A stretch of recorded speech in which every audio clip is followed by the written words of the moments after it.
My name is Bertie Mae Lawson, and if you're willing to sit with me a while, I'm going to tell you about the night my son-in-law stood up in front of 60 people and called me an embarrassment to the family. I'm going to tell you how they all laughed. And then I'm going to tell you what happened 3 months later, when his company's new silent majority partner walked into a board meeting and took her seat at the head of the table. That partner was me. But I'm getting ahead of myself. Let me take you back to where this really began. Because a story like this doesn't start at a dinner table or a board meeting. It starts in a small house in Decatur, Georgia, 31 years ago, when my husband Curtis passed from a heart attack at 47 and left me with a 12-year-old daughter, a mortgage I could barely afford, and neighbors who shook their heads every time I pulled into the driveway. My daughter's name is Nadine. She was the kind of child who watched everything with those big, careful eyes, taking notes the world didn't know she was keeping. After her daddy died, she leaned on me the way you lean on a wall, fully, without thinking about it, because walls don't move. I was her wall. I worked 2 jobs for the better part of 8 years. Days at the county assessor's office and evenings cleaning offices downtown. I packed her lunches, helped with homework at midnight, pressed her clothes for school every single morning, and made sure she never once felt the weight of what I was carrying. People assumed I was barely keeping my head above water. They weren't entirely wrong about the early years.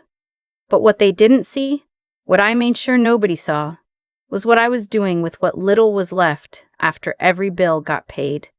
I've always been a reader, not novels so much as newspapers, financial columns, real estate listings. Curtis used to tease me about it, said I read the business section like other women, read romance novels. He wasn't wrong. After he died, those habits became something more serious. I started attending free seminars at the public library. I opened a brokerage account with $200.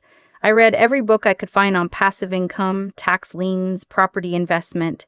I was not a woman with connections or a college degree or family money. What I had was time, the hours between midnight and 5 in the morning when the house was quiet, and a stubbornness that nobody who looked at me would have guessed. The first property I bought was a foreclosure in East Point. The neighborhood wasn't pretty. My coworker at the assessor's office looked at the address and told me I was throwing money away. I paid cash, $9,000 I had saved over 6 years, and I rented it to a couple who paid on time every single month for 11 years. By the time Nadine graduated from Georgia State, I had 4 properties, all of them held under an LLC with a name that had nothing to do with Bertie Mae Lawson. I chose the name carefully. Linden Grove Properties. Plain. Forgettable. Exactly what I wanted. I never told Nadine the full picture. She knew I was careful with money. She knew I owned 1 rental house because I mentioned it once when she was in high school. But the rest of it, the portfolio, the commercial space I purchased in 2009 at the bottom of the market, the shares I'd been accumulating quietly for years, none of that made it into our conversations. Partly because she never asked, and partly because I had learned early that the moment people know what you have, they start counting it as theirs. She met her husband. I'll call him my son-in-law because saying his name still tightens something in my chest, at a conference in Atlanta. He came from one of those families where the grandfather's portrait hangs in the front hallway and everyone speaks in half sentences because they assume you already know the rest. His family had built a regional logistics company over 3 generations. They were not billionaires, but they were comfortable in the way that old Southern business money is comfortable, quietly convinced that comfort is their natural state and that anyone without it simply hasn't tried hard enough. My son-in-law's name is Grayson Aldrich. And from the first time Nadine brought him to my kitchen table, I could see that he considered my house a curiosity. He was polite. He was practiced at being polite. But there's a difference between politeness and respect, and Grayson Aldrich had never in his life been required to learn the second one. I tried. Lord knows I tried to find something to love about him. He was sharp, I'll give him that. And he made Nadine laugh in a way I hadn't seen since before her daddy died. So I swallowed my misgivings and smiled at the engagement party and bought a dress that cost more than I'd spent on myself in years. Their wedding was held at a venue outside of Savannah. Chandelier lights strung through live oak trees, white tablecloths, a string quartet, the kind of evening that photographs beautifully. I sat at a table near the back with a few of Nadine's college friends and their husbands. Grayson's family occupied the front half of the room. His mother, a woman named Constance, had barely acknowledged me during the rehearsal dinner the night before. His father, a man everyone called Holt, shook my hand once and then spoke past me for the rest of the evening. I had gotten used to being invisible to them. I told myself it didn't matter. Nadine was happy. That was enough. And then came the toasts. Grayson's older brother stood first. He was funny and warm, and the guests loved him. Then Holt said a few dignified words about legacy, and then Grayson himself stood up. He was on his third glass of champagne. I could tell by the looseness around his jaw, the way his smile widened, just past what good judgment would allow. He thanked his groomsmen. He thanked his parents.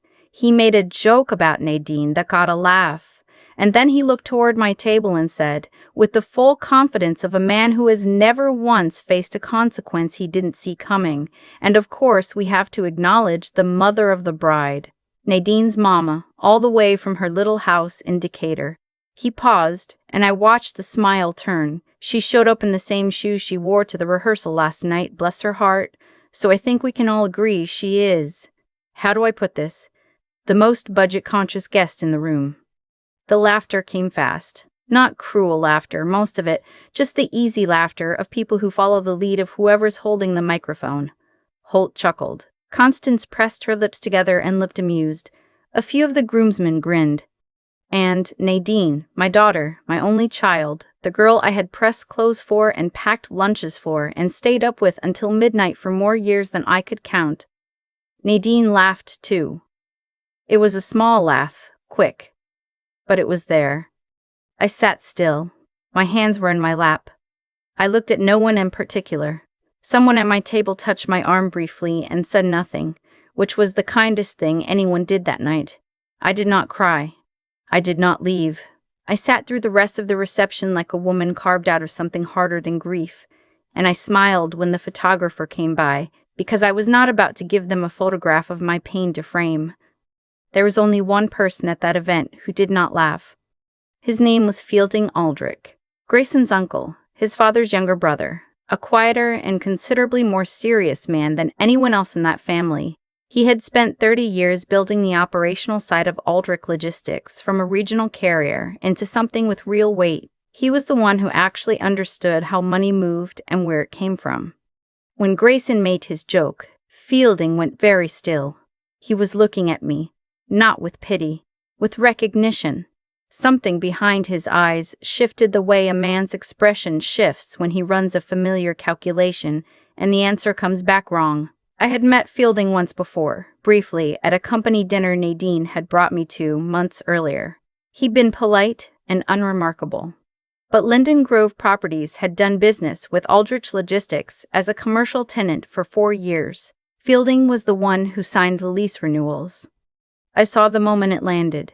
He set down a champagne glass carefully. He looked at the floor.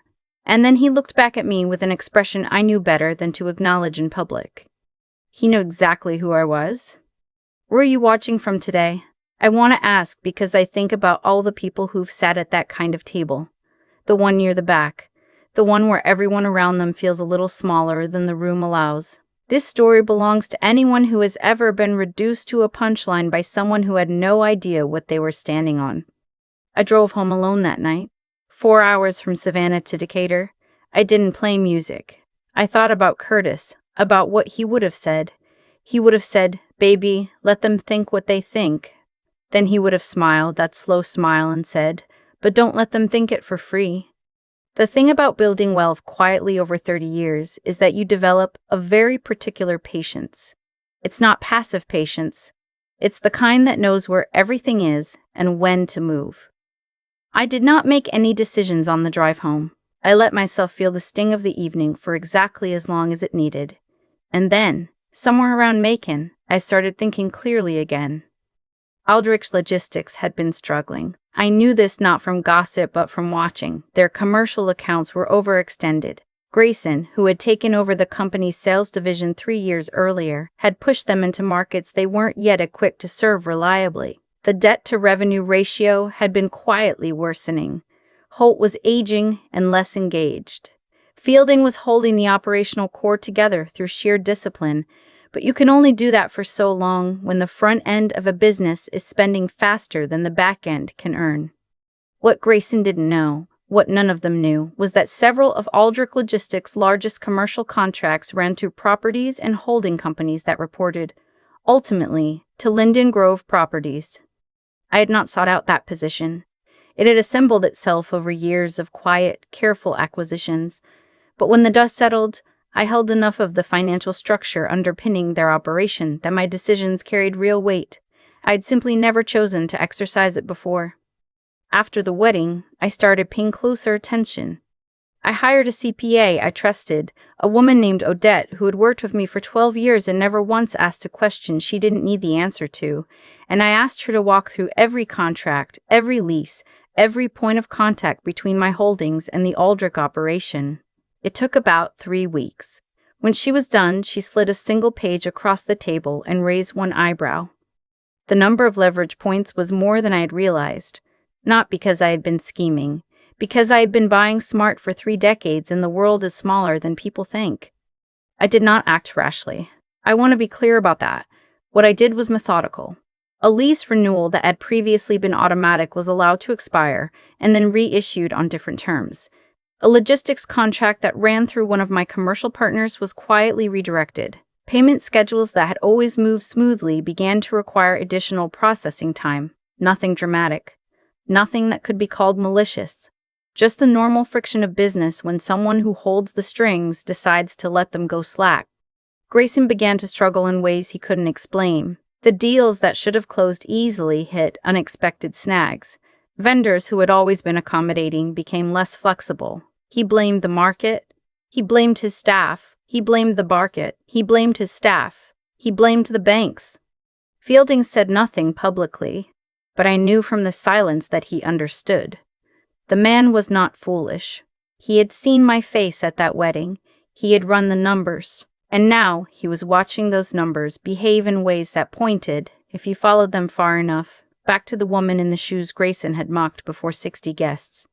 Nadine came to see me in February. She sat at my kitchen table, the same table where she had done homework as a child, the same table where I had told her daddy wasn't coming home, and she looked like a woman who had been sleeping badly for weeks. She asked careful questions. Why were certain accounts frozen? Why had 2 of Grayson's biggest clients gone quiet? Why was he coming home late and leaving early and snapping at her over things that didn't matter? I poured her coffee. I sat across from her, and I said what was true. Nadine, the companies Grayson has been relying on have been relying, in turn, on a foundation they don't fully understand. When a foundation shifts, everything above it shifts with it. She looked at me. Mom, what does that mean? It means that wealth built on assumptions is fragile, and some of the assumptions your husband has been making were not his to make. She was quiet for a long moment. Then she said, "Are you involved in this somehow?" And I looked at my daughter who had laughed at her mother's shoes in front of 60 people, and I said, "I've always been involved in quite a lot more than people realized. That's been true for a very long time." She didn't press further. I think some part of her was afraid of what the full answer would look like.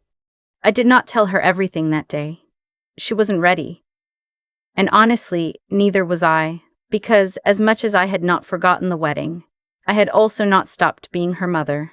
Those 2 things existed in me at the same time, pressing against each other the way 2 weather systems press before a storm. The anger was real, but so was the love. And I wasn't going to let either one move faster than the truth required. The moment that finally broke open happened at a family dinner. Not my family, the Aldriches. Grayson had apparently been pressuring Fielding for answers, demanding to know why the operational numbers kept degrading when the sales pipeline looked fine. He said it in front of Holt and Constance and the whole assembled table. He called Fielding incompetent. He said the old way of doing things was what was dragging the company under. And Fielding, who had held his silence for months, finally set down his fork. The way Nadine described it to me later, her voice still shaking a little, Fielding spoke very quietly. He said he was going to explain something that Grayson needed to hear, and that he hoped Grayson would have the basic dignity to listen without interrupting. He explained that Aldrich Logistics had not been a fully independent operation for some time, that a significant portion of their commercial infrastructure, the leases, the contracts, the distribution agreements, ran through or were contingent on relationships managed by a holding company called Linden Grove Properties. He explained that Linden Grove Properties was not a corporation, not a fund, not a bank. It was one person, one woman. And then he said my name, Bertie Mae Lawson. Nadine told me the table went completely silent. Grayson pushed back his chair so hard it scraped across the floor. Holt started demanding documents. Constance looked at Fielding like he had lost his mind. And Grayson, her husband, the man who had stood in front of 60 people and called me the most budget-conscious guest in the room, he stood in the middle of his family's dining room and could not speak. Because what Fielding had just told him meant that every assumption he had ever made about me was wrong. Every joke, every glance, every moment he had spent treating me like background noise at his own wedding. His company did not fully belong to him. It had been operating, in part, on ground that I controlled. And he had mocked me. I was not there to see his face. I did not need to be. Nadine called me an hour later. She was crying in a way I hadn't heard since she was small. That full-body crying that comes when something you believed in turns out to have never been solid. I let her talk. I let her get it all out. Then she came to see me 2 days later. She sat at my kitchen table again. And this time, she didn't ask careful questions. She looked at her hands and said, "Mom, I'm sorry about the wedding." I had waited a long time to hear those words, and they did not arrive with the fanfare I might have imagined in my weaker moments. They arrived quietly, the way most true things do. I said, "Tell me what you're sorry for specifically." She looked up. I laughed when he made that joke. I shouldn't have. I knew it was wrong, and I did it anyway because I wanted them to like me, and that was a betrayal. Of you, of everything you gave me. There it was, not an excuse dressed up as an apology, an actual accounting of what she had done and why. I was quiet for a moment. Then I said, "You chose their approval over your own mother's dignity, and you need to understand that I noticed, and that it changed something between us." She nodded. Her eyes were wet. "But," I said, "I also know who raised you, and I know that you know better. The question isn't whether I forgive you. I'm your mother. I was always going to forgive you. The question is what kind of woman you choose to be from here forward. In your marriage.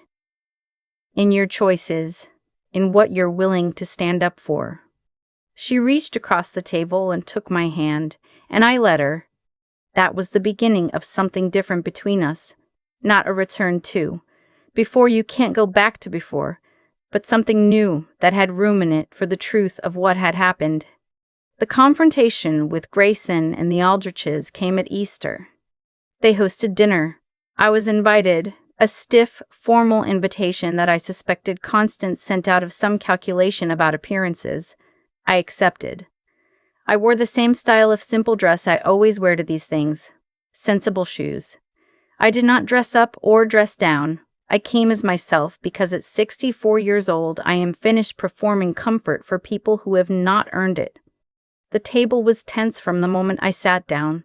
Holt barely spoke. Constance kept redirecting conversation to safe topics. Grayson would not look at me directly. Only Fielding, across the table, met my eyes briefly and gave me a single small nod that said everything that needed saying between the two of us. When the meal was drawing to a close and Holt began a speech about the company's resilience and the importance of family solidarity, I waited until he finished. Then I set down my dessert fork and spoke. "I appreciate the sentiment," I said, "and I want to be equally direct since we're all at the same table, and I think clarity serves everyone better than politeness right now." The room was quiet. The commercial relationships that have been constraining Aldrich Logistics for the past several months run through my holdings. That's not a coincidence, and it's not the market. I made choices about how to manage those relationships, and those choices had effects. I want you to know that I made them with full awareness of what I was doing and why. Grayson finally looked at me. His jaw was tight. I continued. I also want to say this directly to you. I looked at him without blinking. You introduced me to your guests as a punchline at your own wedding. You reduced me to my shoes. And everyone at that table laughed, including my daughter. I sat with that for a long time. I want you to understand that the woman you mocked that night had been quietly building a financial foundation for 30 years that you never thought to look at, because it never occurred to you that someone like me might be worth looking at. Constance opened her mouth. I kept going. I'm not here to ruin your family. I'm not here to collect on a debt. I'm here because Nadine is my daughter and because families, even difficult ones, deserve a chance to start from an honest place. But honesty requires that you understand exactly who you've been dealing with. And I wanted you to hear it from me directly, at this table, the same way I heard your son's opinion of me at Het's. The silence lasted a long time. It was Fielding who finally spoke. He looked at Grayson and said, quietly, I tried to tell you. No one laughed. There was no champagne, no string quartet. Just the sound of a clock on the wall and 60 years of patience settling into the room like something that had always belonged there. In the months that followed, the Aldrich family had to make real decisions. The easy arrogance was gone. What replaced it was the slower, humbler work of renegotiating, not just contracts, but assumptions. Grayson did not become a different man overnight. People rarely do, but he became quieter, less certain. And in that uncertainty there was at least the possibility of something more honest growing. Nadine and I talked more, really talked, the way we hadn't since she was a teenager doing homework at my kitchen table. She started to understand, in pieces, the full shape of what I had built. Not just the properties or the accounts, but the discipline behind them, the decades of choosing patience over pride, and visibility over performance. I think the hardest thing for her to sit with was the realization that she had underestimated me the same way the Aldriches had, for different reasons and in different ways, but the effect was the same. She had never quite imagined that her quiet, practical mother with the sensible shoes was the person holding significant pieces of the financial world her husband had been so proud of. I don't hold that against her. Not entirely. I had kept it from her deliberately. What I hold her to is the moment she had a choice, the moment the microphone was in her husband's hand and the laughter was spreading across the room, and she chose wrong. That's the wound between us that still, even now, requires tending. But wounds can be tended. That's the thing about them. They don't have to stay open. I think about that night in Savannah sometimes, the chandelier lights through the live oak trees, the way the sound of 60 people laughing can fill a room so completely that silence seems impossible. I felt in that moment like something had been taken from me, not just my dignity, though that was part of it, but the illusion that love protects you, that the people you've given everything to will stand in front of the crowd and say, no, not her. You don't get to talk about her that way. That protection did not come. And I learned something important in its absence. I had spent 30 years building a foundation precisely because I knew, somewhere underneath the hope, that the world does not hand protection to women who look like me. I had built my own, quietly, patiently, under a name nobody would trace back to my kitchen table indicator. And when the moment came, I did not need anyone to defend me. I walked into that Easter dinner in my sensible shoes, sat at their table, and told the truth. Not loudly, not with anger, with the particular calm that belongs only to someone who has been doing the work for 30 years, while everyone else was laughing. They called me budget conscious. They thought they were being clever. What they were, without knowing it, was wrong about everything. And that, in the end, was the only correction that mattered. I still have those shoes, the ones Grayson pointed at in front of 60 people the night he thought he was being clever. They're plain black flats, a little worn at the heel, and I wear them because they're comfortable, not because I can't afford anything else. I've never felt the need to explain that to anyone, but I think about them sometimes when I'm sitting at my kitchen table in Decatur drinking coffee before the rest of the world wakes up. And I think about what it costs a person to choose dignity over performance every single day for 30 years. The thing nobody tells you about living quietly is that it requires a particular kind of honesty with yourself. You have to know, without anyone confirming it, that what you're building has value. You don't get applause for decisions made at midnight when no one's watching. You don't get credit for the property you didn't buy because the numbers weren't right, or the investment you held through a bad quarter because you understood it was temporary. The discipline lives entirely inside you, and it either holds or it doesn't. Mine held, not because I'm exceptional, but because I was clear-eyed about what the world actually rewards over time, and I was willing to do the unglamorous work of getting there. What Grayson never understood, what I think surprised even Nadine when the full picture finally came into focus, is that integrity isn't just a moral position. It's a structural one. Every time I chose to honor a commitment, to treat a tenant fairly, to do business without shortcuts, I was building something that compounded the same way money does. Reputation is a balance sheet. Character accrues interest.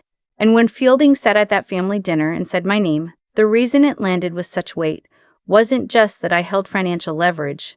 It was that everyone who had done business with Linden Grove Properties over 30 years knew exactly what they were dealing with.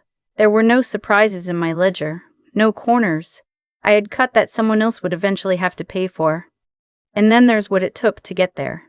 Not just the years, but the quality of the years. The evenings I came home tired from the assessor's office and still sat down to read instead of turning on the television. The way I trained myself to be patient when patience felt like losing.